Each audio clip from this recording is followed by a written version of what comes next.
এই যে মিলাদুন্নবীর খুশি খুশি আল্লাহ রাসূল সাল্লাল্লাহু আলাইহি সাল্লাম জন্মগ্রহণ করলেন, আর আবুল আহাবের এক দাসী ছিল, তার নাম সুয়াইবিয়া। কি নাম? সুয়াইবিয়া। আবুল আহাবকে বলতেছে, আমার আকা, আপনার একটা চাঁদের মতো ফুটফুটে ভাতিজা জন্মগ্রহণ করেছে। কে বলতেছে? আবুল আহাবের দাসী সুয়াইবিয়া, যে আপনার ভাতিজা জন্মগ্রহণ করেছে। এই দুটা আঙ্গুল উঁচিয়ে বলল, খুশিতে তোমাকে আজাদ করে দিলাম, আজাদ করে দিলাম। ভালো করে শুনি, কোথায় আছে? আগেই তো বলেছি যে মন গড়া প্রশংসা বাদ দিয়ে কোরআন এবং হাদিসের, বুঝতে পারলেন, প্রশংসা করতে হবে। এই হাদিসটি বুখারী শরীফের জেলদে সানিতে কেতাবুন নিকায় হযরত উরওয়া বিন জুবাইর থেকে বর্ণিত আছে। ছোট্টি বইয়ের হাদিস পড়ে আমরা হাদিস বর্ণনা করি না। আমার কাছে 500-এরও বেশি হাদিস কেতাব আছে। আমি যে বিছানে ঘুমাই ওইখানে ওটা 200টা কেতাব আমার বিছানার উপরে থাকে। জি, স্বপ্নে তার ভাই আব্বাস রাদিয়াল্লাহু তাআলা আনহু দেখতেছেন।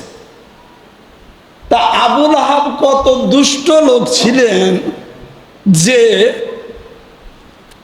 যখন তার মরণ হয়, শরীরের এত গন্ধ, গন্ধ ঠেলাতে লোকেরা দাফন করেনি, এক নর্দমায় নিক্ষেপ করে চলে আসছিল আবুল আহাবকে।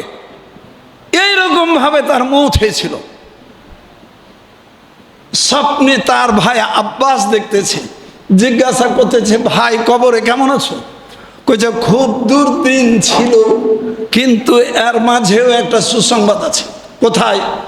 আল্লামা ইমাম বদরুদ্দিন আইনি উমদাতুল কারিতে, ইবনে হাজার আসকালানী রহমাতুল্লাহ আলাই ফতুল বারিতে, আল্লাহ ইমাম জরকানি রহমাতুল্লাহ আলাই শরহে জরকানিতে এই ঘটনা উল্লেখ করে রেখেছেন। বলতেছে, এত বিপদের মধ্যে সুসংবাদ হলো এই, যখন সোমবারের দিন আসে আমার এই আঙ্গুলের এখানে একটা ঝর্ণা সৃষ্টি হয়ে যায়, এখান থেকে মধুর মতো চটচটে একটা রস বের হয়। আমি তখন জিভা দিয়ে চাইটা চাইটা এটা খাই। 1 সপ্তাহ ধরে যত আজাব আমাকে দেওয়া হয় আমি কিচ্ছুই বুঝতে পারি না। কেন? ওই যে রাসূল নয়, ভাতিজা জন্মগ্রহণ করেছেন, তাই খুশিতে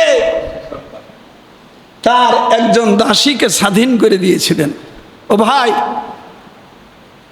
যত নেক আমল আছে, যদি শিরকি করে নষ্ট হয়ে যাবে, কুফরি করে নষ্ট হয়ে যাবে, কিন্তু রাসূলের শানে যদি কোনো নেক আমল করেন কোনো কারণে নষ্ট হয় না।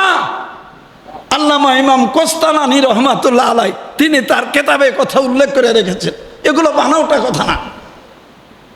তাই আবুল আহাব একটা কাট্টা কাফির, ভাতিজা হিসেবে এই মিলাদের কারণে একটু খুশি প্রকাশ করাতে যদি দোজকের মধ্যেও এমন একটা নিয়ামত লাভ করে, আমরা কি রাসূলের আগমনে এতটুকু খুশি প্রকাশ করতে আমাদের কোনো কুণ্ঠাবোধ আছে? এত মিলাদের প্রতি এত গ্যারাজ কেন? আমরা যে কথাগুলো বলি এগুলো কি কোরআন হাদিস ছাড়া বলি? মিলাদ মানেই কি বুঝে না, বাহির থেকে বেদাত বেদাত করে চিল্লাই। দাঁত কোনটা? আশ্চর্য কথা। এটা মিলাদ, এটা মিলাদ।